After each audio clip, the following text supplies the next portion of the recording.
During today's presentation, we will discuss advanced topics pertaining to FDIC deposit insurance coverage.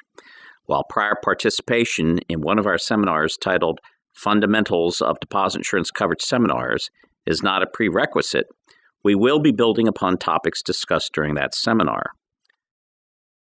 As a quick overview of what we will cover, today's presentation is divided into 9 parts, as described on this slide.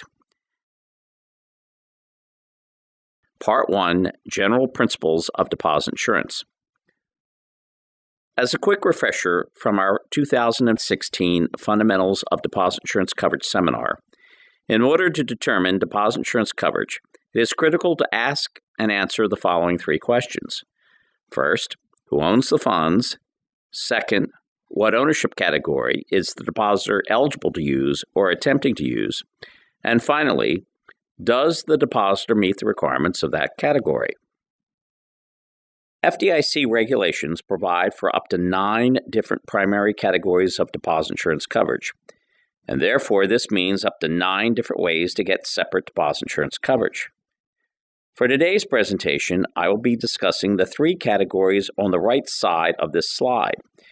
Category 7, Business Organization Accounts, Category 8, Government Accounts, and Category 9, Principal and Interest Funds in Mortgage Servicing Accounts. The ownership categories for individuals, which you see on the left side of the slide, are addressed in our Fundamentals of Deposit Insurance seminar. In addition to reviewing the 3 ownership categories in Parts 2 through 4, in Parts 5 through 8, we will focus on other topics which impact deposit insurance coverage. Part 2, Business Organization Accounts. Under the FDIC regulations, there is only one ownership category which applies to business organizations. Category 7, Business Organizations, includes corporations, including Subchapter S, LLCs, and professional corporations. Also included are legally created partnership entities and unincorporated associations. Please note that the business or organization must be engaged in an independent activity. This means the business entity must have been formed for a business purpose and was not created for the sole reason of increasing FDIC deposit insurance coverage.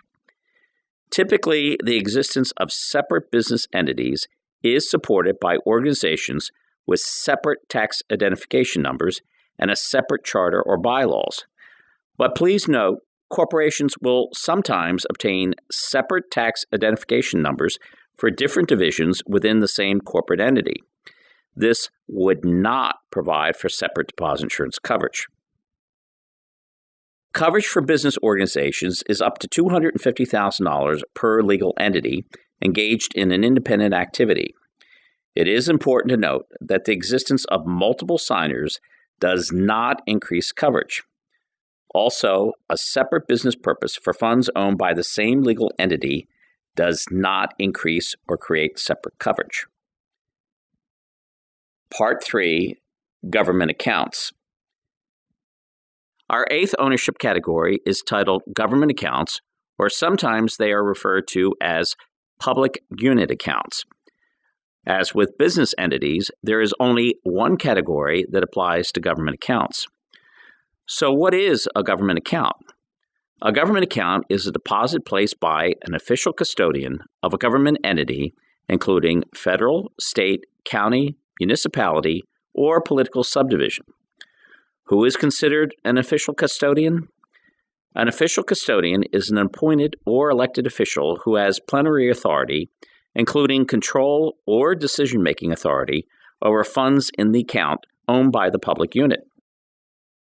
As shown on this slide, by statute, and as described under the FDIC regulations, the following government entities are specifically covered under this category. Other government entities may qualify for deposit insurance coverage under this category, but the entity must demonstrate they meet the definition provided for under the state law in which they operate. So how does the FDIC insure government accounts?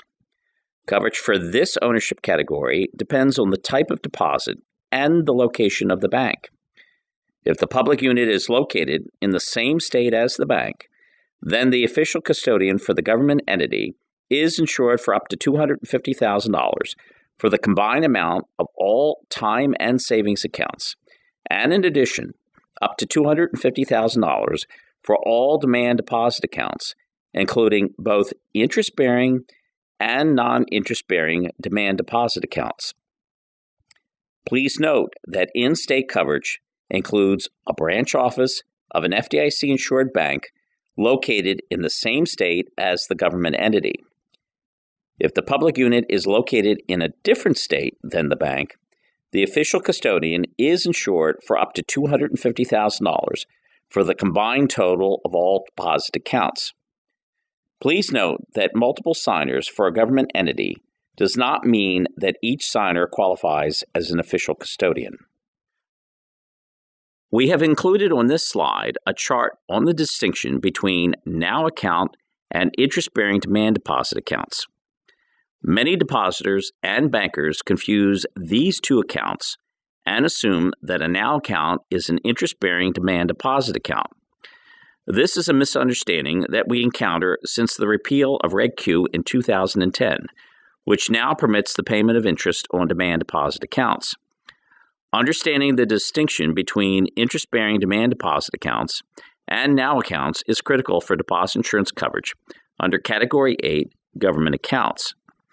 For purposes of deposit insurance, NOW accounts are considered savings accounts and will not be classified as interest-bearing demand deposit accounts. Most questions that arise for government accounts concern determining whether different functions of a government entity qualify as separate entities for the purpose of separate FDIC deposit insurance coverage. The determination of whether there are multiple government entities must really be done by the officials for the government entity itself, since there are local or state statutes that describe the creation and the powers of the government entity. If you have questions regarding deposit insurance coverage for government accounts, you see referenced on this slide a link to the FDIC's fact sheet created for bank employees to provide to their government depositors to assist in determining the amount of deposit insurance coverage they may be eligible to receive. Part 4, Mortgage Servicing Accounts. Based on the regulation passed in 2008, the ninth category of deposit insurance coverage pertains to mortgage servicing deposits for principal and interest, or P&I payments. This category concerns accounts established by mortgagees or lenders and represent commingled P&I payments received from borrowers. The rule for Category 9, mortgage servicing accounts, provides that commingled principal and interest payments, or P&I accounts, established by mortgagees or investors are insured with coverage provided up to the SMDIA of $250,000 per borrower. This coverage is provided to mortgagees or lenders as a collective group and is based on the borrower's payment of principal and interest. For Category 9 mortgage servicing accounts, deposit insurance coverage is up to $250,000 per mortgagor or borrower. Funds insured under this category are not added with any other deposits that the borrowers may have at the same bank. In addition, it is important to note that the calculation of deposit insurance coverage for deposits holding the commingled payments of taxes and insurance, or T&I premiums, are different. T&I payments are still insured on a pass-through basis as the single ownership funds of each respective mortgagor. Any T&I funds on deposit in a bank would be added to any other single ownership funds owned by a mortgagor. Let's discuss a quick example on how coverage for mortgage servicing accounts works. Let's assume we have a mortgage servicer or lender who collects from 1,000 different borrowers their monthly mortgage payments of $2,000 for P&I and places the funds into a mortgage servicing account. The mortgage servicer wants to know if the $2 million aggregate balance of the account is insured. The answer is yes. The account is fully insured to the mortgage servicer because each mortgagor's payment of $2,000 of P&I is insured separately for up to $250,000. Part 5, Health Savings Account. A health savings account, or HSA, is a tax-exempt trust or custodial account that you set up with a qualified HSA trustee, such as an FDIC-insured bank, to pay or reimburse certain medical expenses you incur. HSAs, like other deposit accounts, are insured based on who owns the funds and whether beneficiaries are named in the bank account records. So if a depositor opens an HSA with no beneficiaries named, then the FDIC would insure these funds under Category 1 single ownership accounts. But more often, we find that depositors establishing HSAs name beneficiaries on these accounts in the bank records, similar to a payable in death account. Therefore, when beneficiaries are named, the FDIC will insure an HSA deposit under Category 3 revocable trust accounts and insure the owner in the same manner as a payable in death account. The FDIC does not require POD or ITF to be inserted into the account title. The identification of the account as an HSA, such as John Smith's HSA, and the listing of beneficiaries in the deposit account records are sufficient for titling the account to be eligible for Category 3 revocable trust coverage. Part 6, Pass-Through Deposit Insurance Coverage. We will now move our discussion into a complex area, pass-through deposit insurance coverage. The FDIC rules for pass-through coverage can be found at 12 CFR Section 330.5 and 330.7. Let me start by explaining that a fiduciary or agency account is not a separate category of deposit insurance coverage. A fiduciary or agency account is a deposit established by a third party for the benefit of the actual owner of the funds. So what makes these deposits different? An account that meets the definition of a fiduciary or agency account is entitled to what the FDIC regulations describe as pass-through deposit insurance coverage. What we mean is that the deposit insurance coverage will pass from the FDIC through the third party who establishes the account to the actual owner or owners of the funds. Therefore, depending on the ownership of the funds, a fiduciary or agency account may be covered under any one of the 9 deposit insurance ownership categories. Some common examples of third parties who may establish a fiduciary or agency account include an agent, nominee, guardian, conservator, executor, or broker. Common examples of the types of accounts these third parties may establish include escrow accounts, an account with a power of attorney designation, accounts under the Uniform Transfer to Minors Act, or UTMA, attorney trust accounts, or IOLTAs, agency accounts, and brokered CDs. What is pass-through deposit insurance coverage? When funds are deposited by a fiduciary or custodian on behalf of one or more actual owners of the funds, the FDIC will insure the funds as if the actual owner had established the deposit in the bank themselves. What is the amount of pass-through deposit insurance coverage? Assuming the deposit meets the requirements for pass-through insurance coverage, then the amount of FDIC insurance coverage will be based on the ownership capacity in which each principal owner holds the funds. Let's look at some examples of banks' involvement with agency accounts. A bank may accept or receive third-party deposits in a number of ways, including 1. As a direct depository for agency funds. For example, a third-party agent deposits the funds directly with the bank on behalf of the principal owner or owners. This is the most common situation where fiduciary or agency accounts are established. 2. As an agent broker placing funds with other banks as part of a third-party program. And 3. As an agent broker placing customer funds with other banks as part of the broker's own deposit placing program. As we have discussed, an account is not entitled to pass-through deposit insurance coverage unless certain requirements are met. These requirements include the funds must be owned by the principal, not the third party who set up the account. To confirm the actual ownership of the deposit funds, the FDIC may, first, look to the legal or contractual agreement between the third party establishing the account and the principal. And second, look to state law to determine who is considered the owner of the funds. It is essential that the bank account records indicate the agency nature of the account. This can be done by using an acronym or language in the title that clearly identifies that an agency relationship exists. For example, accounts with a title such as XYZ Company as custodian or XYZ FBO, meaning for the benefit of others, or an account set up for a minor titled Jane Doe UTMA John Smith Jr. would all be acceptable. It is also essential that either the bank records or the account holder's records indicate both the principal's identities as well as their ownership interest in the deposit.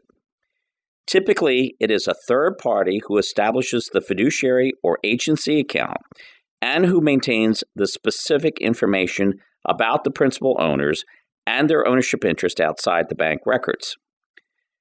It is also important that the deposit terms, that is, the interest rate and the maturity date, for accounts opened at the bank match the terms the third-party agent promised to the depositor. If they don't match, then the third-party agent might be deemed to be the legal owner of the funds. It is acceptable for an agent to retain a portion of the interest as the agent's fee without precluding pass-through deposit insurance coverage. What does the FDIC check for when a bank fails? Was the custodial account open in the name of the owner? For example, ABC Inc. for the benefit of John Smith? Were the funds held in a commingled account? And does the bank have information concerning the name and ownership interest of each depositor? For example, payroll account cards? Were the funds held in a commingled account and the custodian is maintaining information regarding each owner? For example, broker deposits, IOLTAs, third-party stored value cards? Or do the terms, that is, interest rate and maturity date, match the terms promised by the fiduciary or agent? For more information on pass-through deposit insurance coverage linked to deposits opened by affiliates, please see Financial Institution Letter 29-2010 titled Guidance on Deposit Placement and Collection Activities, issued on June 7, 2010, and available on the FDIC's website. Part 7. When banks merge. What is the insurance coverage when a depositor has accounts in two banks that merge? Well, when two banks merge, the accounts are insured as if the banks were still separate legal entities for 6 months. Now, there is a special exception for time deposits, such as certificates of deposits. Time deposits that were issued by the former bank are insured for the greater of either 6 months or the first maturity date of the time deposit. This topic can be a bit tricky, so you may want to review these slides again after our presentation. Let's look at an example that explores the merger of banks involving CDs.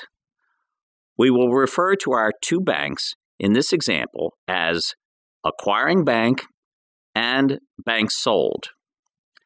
So to begin, acquiring bank and bank sold merge on July 1st, 2010. Before the merger, our depositor, Michelle Young, had purchased the following. 1. A $240,000 CD from Acquiring Bank on January 1st, 2009. The CD has a 4-year term and it matures on January 1st, 2013. And 2. A $230,000 CD from Bank Sold, purchased on October 1st, 2009. The CD has a 1-year term, and it matures on October 1st, 2010. 3 months after the merger, on October 1st, 2010, Ms. Young renewed her bank-sold CD for another 1-year term until October 1st, 2011. Ms. Young rolled over her original $230,000 principal. Assume accrued interest is mailed monthly for both CDs. So the question is, how are these CDs insured? Let's begin by looking at Michelle's accounts and the merger. Before the merger, Michelle Young purchased a $240,000 CD from Acquiring Bank on January 1st, 2009. The CD has a 4-year term and it matures on January 1st, 2013. On the slide, this CD is represented in purple. Michelle also purchased a $230,000 CD from Bank Sold on October 1st, 2009. The CD has a 1-year term and it matures on October 1st, 2010. This CD is represented in yellow on the slide. At the time of the merger, Ms. Young has a $240,000 CD from Acquiring Bank and a $230,000 CD from Bank Sold. As we can see on this slide, Acquiring Bank and Bank Sold merged on July 1, 2010. This is represented by a vertical bold line in black. As we have discussed, when two banks merge, the FDIC regulations provide for a 6-month grace period. In this case, the 6-month grace period extends to December 31st, 2010. This grace period is represented by the striped box on this slide. As you will see on this slide, during the 6-month grace period, Michelle renews her bank-sold CD with the same terms, so her 2 CDs continue to be insured separately until her bank-sold CD matures on October 1st, 2011. Remember, under FDIC rules, CDs that mature during the 6-month grace period and are renewed for the same term and in the same dollar amount, either with or without accrued interest, continue to be separately insured until the first maturity date after the 6-month period. On this slide, the renewed CD for $230,000 is represented in blue. Because of the FDIC 6-month rule, both deposits continue to be separately insured as if Bank Sold still existed, holding a deposit for $240,000 and a separate deposit at Acquiring Bank for $230,000. As we discussed on the previous slide, Michelle's combined deposit of $470,000 is fully insured until October 1st, 2011. However, once her bank-sold CD matures on October 1st, 2011, there is a potential for uninsured funds. After October 1st, 2011, the deposits will not be separately insured. Of the $470,000 in funds, $250,000 will be insured and $220,000 will be uninsured. To avoid potentially uninsured funds, Ms. Young must either withdraw at least $220,000 or look to see if it makes sense to restructure a portion of her funds in another ownership category. Part 8, Right of Offset. When a bank fails and the depositor has uninsured funds, it may be possible to offset the uninsured portion of the deposit if the depositor also has an outstanding loan with the failed bank. The requirements to voluntarily offset the funds are: 1. There must be mutuality. That is, the owner of the deposit and the borrower on the loan must be the exact same party. 2. The deposit cannot be a special purpose deposit. For example, funds that are being specifically held by the bank trust department for safekeeping. 3. The deposit is not the property of a third party. And 4. The offset is permitted by state law. Part 9, deposit insurance resources. In addition to today's presentation, the FDIC is offering 2 other seminars which cover a wide variety of topics.